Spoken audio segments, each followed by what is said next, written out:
سے زیادتی ہو رہی ہے، ظلم ہو رہا ہے، اس کو ختم کرنے کی کوشش کریں۔ اور جمعے کو انشاءاللہ اجتماعی دعائیں بھی ہوں گی اور استغفار بھی ہوگا، اور اس سے میں پوری قوم سے کہوں گا کہ استغفار کے ساتھ ساتھ درود شریف کی کثرت کی جائے، کیونکہ رسول اللہ صلی اللہ علیہ وسلم کا فرمان ہے کہ من صلی علی مرتن فتح اللہ لہ بابا من العافیہ، کہ جو ایک بار درود شریف پڑھ لیتا ہے، اللہم صلی علی محمد وعلی آل محمد کما صلیت علی ابراہیم وعلی آل ابراہیم انک حمید مجید، اللہ تبارک و تعالی اس کے لیے عافیت کے دروازے کھول دیتا ہے۔ تو لہٰذا یہ خواہ وہ سمندری طوفان ہے، اندھیری ہے، زلزلہ ہے، اس سے نکلنے کا راستہ رجوع الی اللہ ہے۔ اور باقی میں یہ بھی اپیل کروں گا اس وقت کہ سمندر کے کنارے یا جہاں جہاں پر انتظامیہ کہہ رہی ہے، سندھ میں بالخصوص، وہاں لوگ انتظامیہ سے تعاون کریں تاکہ وہ وہاں سے خدا نخواستہ کوئی حادثہ نہ ہو جائے اور اس حادثے سے پہلے وہ وہاں سے نکل جائے۔ دوسری اہم بات یہ ہے کہ پاکستان علماء کونسل نے دارالافتاء پاکستان کے تعاون سے حجاج کرام اور زائرین کے لیے ضابطہ اخلاق جاری کیا ہے۔ اس وقت سرکاری طور پر ہمارے 81,800 کے قریب حجاج جو ہیں وہ جا رہے ہیں، اسی طرح 89,000 کے قریب پرائیویٹ ٹور آپریٹروں کے ذریعے جائیں گے۔ تو سب سے پہلی گزارش یہ ہے حجاج کرام سے کہ وہ سعودی عرب کے قوانین کا خیال رکھیں۔ اللہ تعالیٰ نے ان کو موقع دیا ہے اور خالصتاً حج اللہ کی رضا کے لیے ہونا چاہیے۔ قربانی ہو، نماز ہو، رکوع ہو، سجدہ ہو، یہ سب اللہ کی رضا کے لیے ہونا چاہیے۔ تو ہماری یہ پہلی تو یہ درخواست ہے کہ حجاج کرام حج کو اللہ کی رضا کے لیے کرے، اس لیے نہیں کہ لوگ کہیں کہ یہ حاجی ہے، لوگ کہیں یہ نمازی ہے، اس لیے کہ اللہ راضی ہو جائے۔ اور دوسرا، پاکستان سے جانے والے پاکستان کے قوانین کا بھی خیال کریں، اور پاکستان کی وزارت حج نے سینیٹر طلحہ محمود صاحب کی سربراہی میں بہترین انتظامات کیے ہیں۔ ہم دعا گو ہیں، بلکہ دعا کرتے ہیں کہ اللہ تبارک و تعالی مفتی عبدالشکور صاحب جو ہیں ان کے درجات کو بلند فرمائے۔ انہوں نے پچھلے سال بھی حج کے لیے بہت خدمات دی، اس سال بھی وہ انتظامات کر رہے تھے، تو ان کو جو ہے اللہ تعالیٰ نے شہادت نصیب کی۔ اب سینیٹر طلحہ محمود صاحب بہت زیادہ، میں کل رات ان سے تفصیلات لی، مجھے بڑی خوشی ہوئی کہ مسلسل حجاج کے لیے وہ سہولتوں کا بندوبست کر رہے ہیں، جیسے قربانی کا، باقی امور کا، اور انشاءاللہ حجاج کو مزید بھی انہوں نے کہا کہ سہولت اور رعایت دی جائے گی۔ تو سب سے پہلی گزارش ہے حجاج کرام سے کہ وہ پاکستان میں سے جاتے ہوئے پاکستان کے قوانین کا خیال کریں، اور سعودی عرب میں جا کر سعودی عرب کی وزارت داخلہ اور وزارت حج کی جو ترتیبات ہیں ان کا خیال رکھیں۔ اسی طرح یہ متفقہ فتویٰ ہے کہ حرم شریف کی حدود میں جہاں پر بھی آپ نماز پڑھیں گے آپ کو انشاءاللہ لاکھ نماز کا ثواب ہوگا۔ جو بزرگ ہیں وہ اپنی بلڈنگوں میں یا اپنی بلڈنگوں سے متصل مساجد میں با جماعت نماز ادا کریں، اور جو جوان ہیں وہ حرم جانا چاہتے ہیں ضرور جائیں، لیکن اس بات کو خیال رکھیں کہ ان کا حج منا، عرفہ، مزدلفہ، اصل تو عرفات کے میدان میں پہنچنے کا نام ہے، تو اپنی صحت کا بھی خیال رکھیں۔ اور جو جوان ہیں وہ بوڑھوں کا خیال رکھیں، اور جو بوڑھے ہیں وہ جوانوں کا خیال رکھیں۔ رسول اللہ صلی اللہ علیہ وسلم کا فرمان ہے من لم یرحم صغیرنا ولم یؤکر کبیرنا فلیس منا، جو ہمارے چھوٹوں پہ رحم نہیں کرتا، بڑوں کا ادب نہیں کرتا، وہ ہم میں سے نہیں ہے۔ تو لہذا حجاج کرام اور زائرین سعودی عرب کے اندر کسی بھی قسم کی سیاسی سرگرمی سیاسی نعرے بازی، سیاسی اجتماع، سیاسی بحث مباحثہ یا فرقہ وارانہ جو ہے، اس سے اپنے آپ کو بالکل دور رکھے۔ آپ اللہ کی رضا کے لیے اللہ کے گھر گئے ہیں، وہاں تلاوت کریں، ذکر اذکار کریں، استغفار کریں، درود شریف پڑھیں، اور وہاں کوئی ایسی سرگرمی نہ کریں جو سعودی عرب کے قوانین کے خلاف ہو۔ ہم سعودی عرب کی قیادت کے، بالخصوص خادم الحرمین الشریفین شاہ سلمان بن عبدالعزیز اور ان کے ولی عہد امیر محمد بن سلمان کے مشکور ہیں کہ انہوں نے پاکستان کو جو طریق مکہ، روڈ ٹو مکہ پروگرام ہے، اس میں شامل کیا۔ اور آپ کو علم ہے کہ سعودی عرب کے نائب وزیر داخلہ جو ہے وہ یہاں آئے تھے اور طریق مکہ پروگرام پہ انہوں نے رانا ثناء اللہ صاحب کے ساتھ مل کر دستخط کیے ہیں۔ اس سال اسلام آباد سے حجاج جا رہے ہیں، اگلے سالوں میں انشاءاللہ باقی جو ہمارے شہر ہیں وہاں سے بھی جائیں گے۔ اور یہ اتنی بڑی سہولت ہے کہ آپ کا امیگریشن، آپ کا سامان سب آپ کے اسلام آباد سے، لاہور سے لے لیا جائے گا اور وہاں آپ کو دے دیا جائے گا۔ اگلے سالوں میں انشاءاللہ باقی جو شہر ہیں وہ بھی ہوں گے۔ ہم اس پر بھی ان کا شکریہ ادا کرتے ہیں۔ اسی طرح مجھے آج بتایا گیا کہ سعودی عرب کی قیادت نے جو فیس ہوتی ہے، معلم فیس جسے ہم کہتے ہیں، اس میں بھی رعایت دی ہے پاکستان کو، تو اس پر بھی ہم ان کا شکریہ ادا کرتے ہیں، سعودی عرب کی عوام کا بھی۔ بلا شبہ اس میں کوئی شک نہیں ہے کہ عالم اسلام اور امت مسلمہ اسلامی تاریخ میں اتنی بڑی حجاج اور زائرین کی اتنی بڑی تعداد کی خدمت جو ہے وہ کسی اور کے حصے میں نہیں آئی۔ 27 رمضان المبارک کو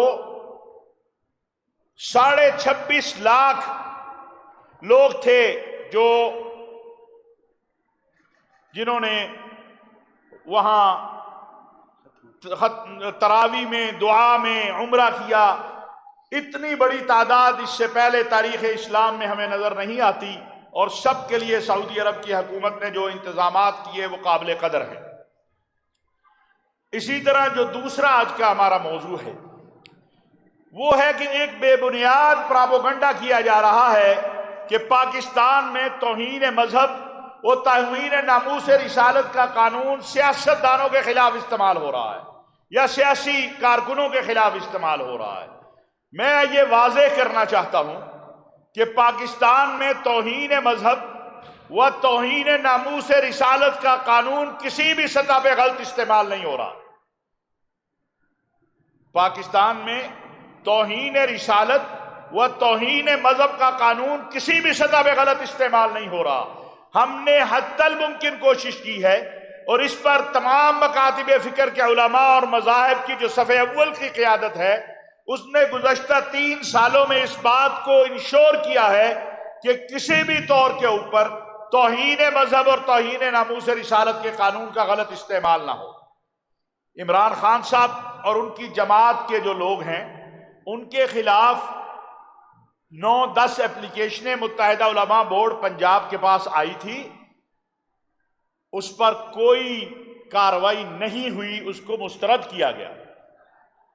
لیکن اس کے برعکس ہم دیکھتے ہیں کہ اس دور میں جو پنجاب میں پرویز الہی صاحب کے دور میں وزیر اطلاعات اور 2-3 اور جو ذمہ دار ہیں حکومت کے، ان کے خلاف ایک FIR ہوئی، ہم نے اس کی بھی مذمت کی، اور اسی بنیاد پہ علماء بورڈ سے ہم نے اس کو چھوڑا کہ ہم کسی بھی صورت علماء بورڈ یا کسی بھی باڈی کو سیاسی مقاصد کے لیے استعمال نہیں ہونے دیں گے۔ میں پھر یہ عرض کرنا چاہتا ہوں کہ سیاست دانوں کی لڑائی میں ہمارا کوئی کردار نہیں ہے۔ ہم ان سے کہتے ہیں ایک ٹیبل پہ بیٹھیں تاکہ ملک میں استحکام آئے، لیکن ٹیبل پہ بیٹھنے سے پہلے ایک چیز ضروری ہے، اور وہ ہے 9 مئی کا سانحہ۔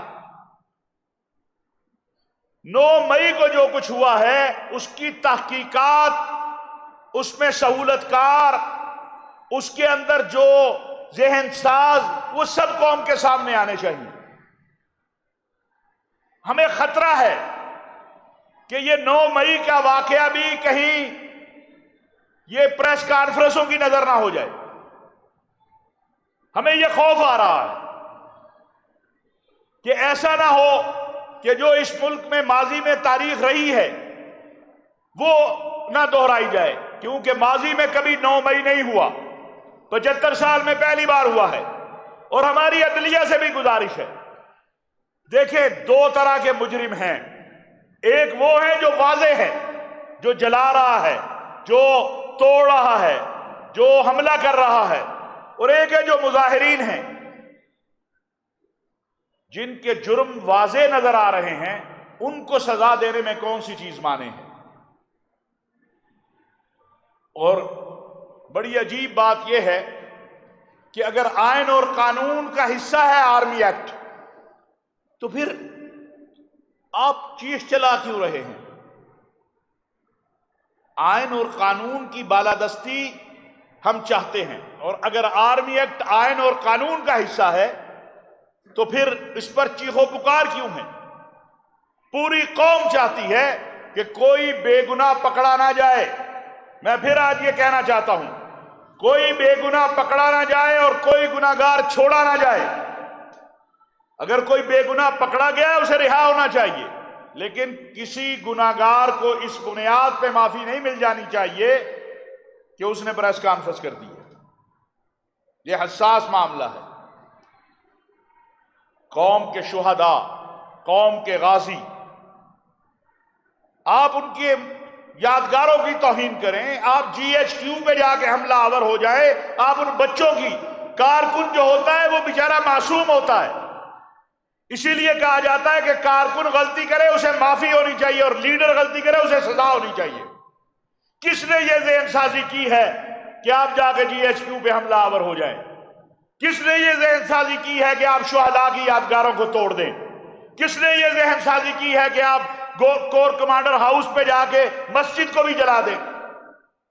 آخر ہم بھی احتجاج کرتے رہے ہیں، اب بھی کرتے ہیں، سخت احتجاج بھی کیے ہیں، لاٹھیاں بھی کھائی ہیں، لیکن آج تک یہ کام نہیں ہوا جو یہاں ہوا ہے۔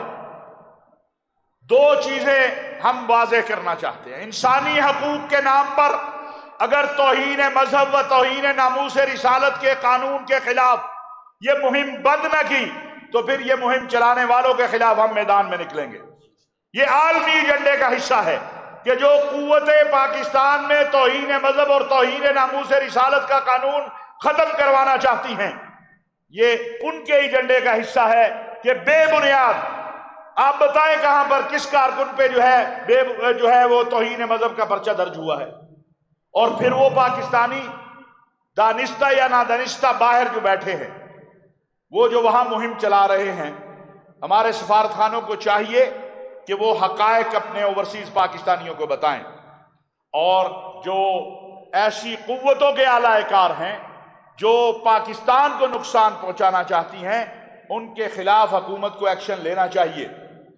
اگر کوئی پاکستان کی امداد بند کرنے یا پاکستان سے تعاون ختم کرنے کی بات کرتا ہے تو اس کا پاسپورٹ کیوں کینسل نہیں کیا جاتا؟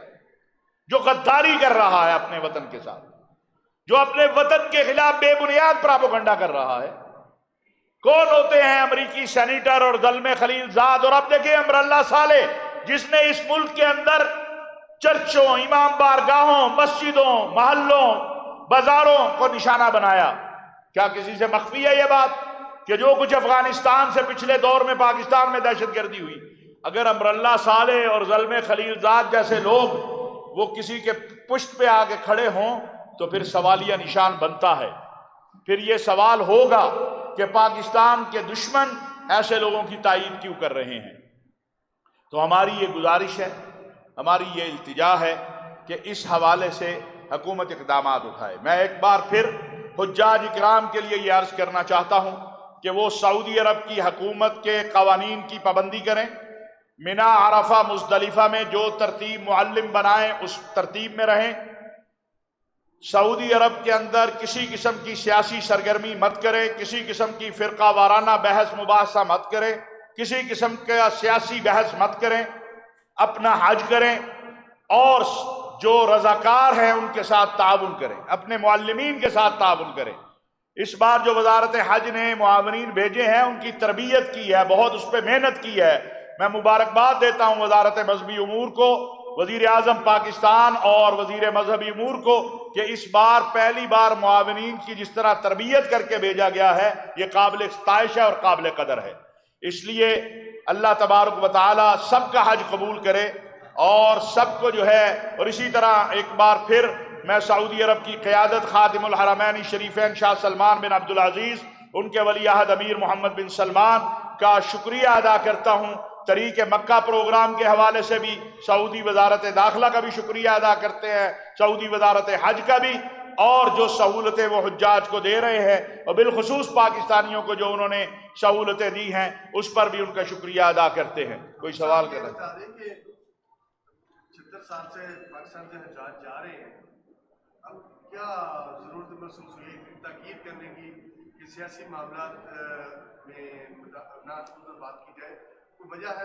نہیں، ہر سال ہم حج کا ضابطہ اخلاق جاری کرتے ہیں، اور ہر سال آپ پچھلے 2-3 سال سے اپنے اخبار میں شائع کرتے ہیں۔ آپ اپنا اخبار بھی کبھی کبھی پڑھا کریں تاکہ آپ کو پتہ چلے آپ شائع کیا کر رہے ہیں۔ جزاک اللہ خیر۔ جی، آپ نے فرمایا کہ ہم سے غلطیاں ہوئی، قوم کی تباہی معافی مانگے، لوگ استغفار کرے۔ آپ حکومت میں ہیں، آپ سمجھتے ہیں حکومت سے ایسی کوئی بڑی غلطی ہوئی جو اللہ تعالیٰ کی طرف سے طوفان یا جس طرح کی چیزیں چل رہی ہیں، تو اجتماعی طور پر آپ معافی مانگیں گے حکومت قوم سے، یا کس طرح کی آپ چیز سمجھتے ہیں؟ میں سمجھتا ہوں جی، سعودی عرب جو عازمین حج کے حوالے سے کہہ رہے ہیں کہ وہاں پر کوئی سیاسی گرمیاں جو جاری رکھنے کا کوئی اندیشہ ہے، کوئی معلومات ہیں آپ تک؟ دیکھیں، یہ جو ضابطہ اخلاق ہے یہ ہم ہر سال جاری کرتے ہیں حالات کے مطابق اپنے حجاج کی رہنمائی کے لیے، اور عالمی طور پر یہ صرف پاکستان، پورے ایک پاکستان علماء کونسل، انٹرنیشنل تعظیم حرمین شریفین کونسل۔ دوسری بات ہے ہم تو اجتماعی معافی کی طرف جاتے ہیں، اس میں حکمران بھی ہیں، عوام بھی ہے، اس میں خالی ہم یہ عوام سے نہیں کہہ رہے، ہم بھی ہیں، علماء بھی ہیں، ائمہ بھی ہیں، خطبہ بھی ہیں، مشائخ بھی ہیں۔ یہ ریڑی والا جو پیسے پورے لیتا ہے اور داغدار پھل دے دیتا ہے، کیا اس کو بھی معافی نہیں مانگنی چاہیے؟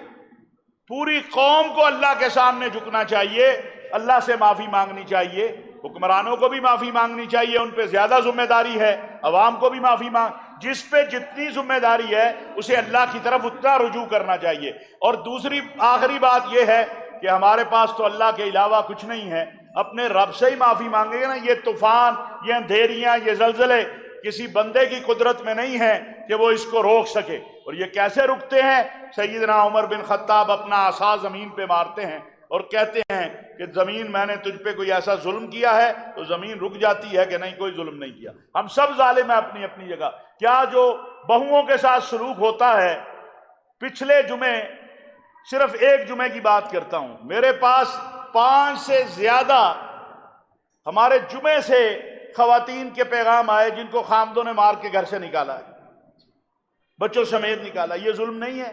میں اپنی بیٹی کی شادی کرتا ہوں تو کہتا ہوں یہ میرے جگر کا ٹکڑا ہے، اور جب کسی کی بیٹی میرے گھر میں آتی ہے تو اس سے جو سلوک کرتا ہوں، جو ملازم مالک سے کرتا ہے، مالک ملازم سے کرتا ہے، جو ریاست کے ملازمین ریاست سے کرتے ہیں، یہ سارا ظلم کے حصے میں آتا ہے نا۔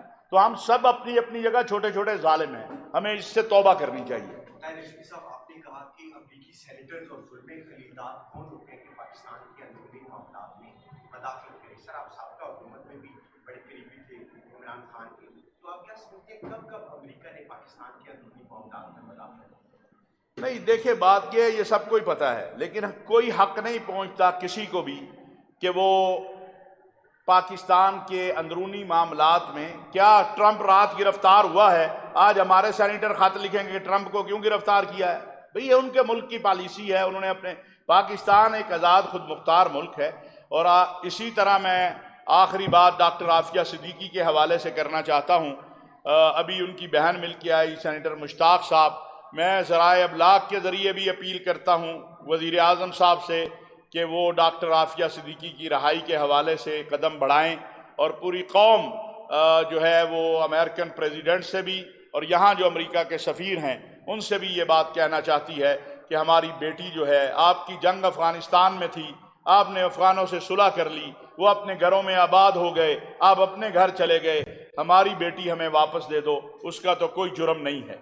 اور یہ جو رشیا کے ساتھ تیل کے معاملات ہیں، یا یہ جو ریاستیں ہیں ہماری ازبکستان، تاجکستان، یہ ممالک ہیں، ان سے جو تجارت کے معاملات ہیں، افغانستان کے ذریعے جو روٹ کھول رہا ہے، ہم اس کا خیر مقدم کرتے ہیں۔ اللہ تبارک و تعالیٰ اس میں برکت عطا فرمائے۔ صاحب، جس طرح لالا نے بات کی حکومت کی کل جمعے کے روز استقبال کے حوالے سے، آپ سمجھتے ہیں کہ یہ کوئی اتفاق ہے؟ جب بھی نون لیگ کی حکومت آتی ہے طوفان، قہر اور زلزلے اور سارے، یہ کوئی اتفاق ہے کہ لالا نے جو بات کی؟ میں گزارش کروں گا، یہ جو کرونا آیا تھا، عمران خان صاحب کی صورت میں نواز شریف صاحب تو نہیں بیٹھے ہوئے تھے، عمران خان صاحب بیٹھے ہوئے تھے۔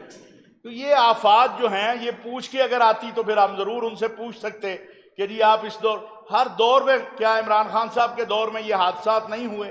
سب سے بڑا حادثہ کرونا کا ہوا، دیکھیں آیا نا پھر آپ کے ملک میں، اور اسی طرح سیلاب بھی آئے، اسی طرح آفات کو روکنے کا رستہ ایک ہی ہے، وہ ہے رجوع الی اللہ۔ یہ اللہ نے قرآن میں کہا ہے، اور قرآن کا حکم ہی آخری ہے کہ جو کچھ زمین میں ہوتا ہے تمہارے اعمال کا نتیجہ ہے۔ ہم اپنے اعمال بہتر کریں گے تو انشاءاللہ اللہ تبارک و تعالیٰ سے عافیت، ہم تو ہر وقت ہمیں عافیت مانگنی چاہیے اللہ سے، اور اللہ ہمیں ہمارے اعمال کی اصلاح کی توفیق دے۔ بہت شکریہ۔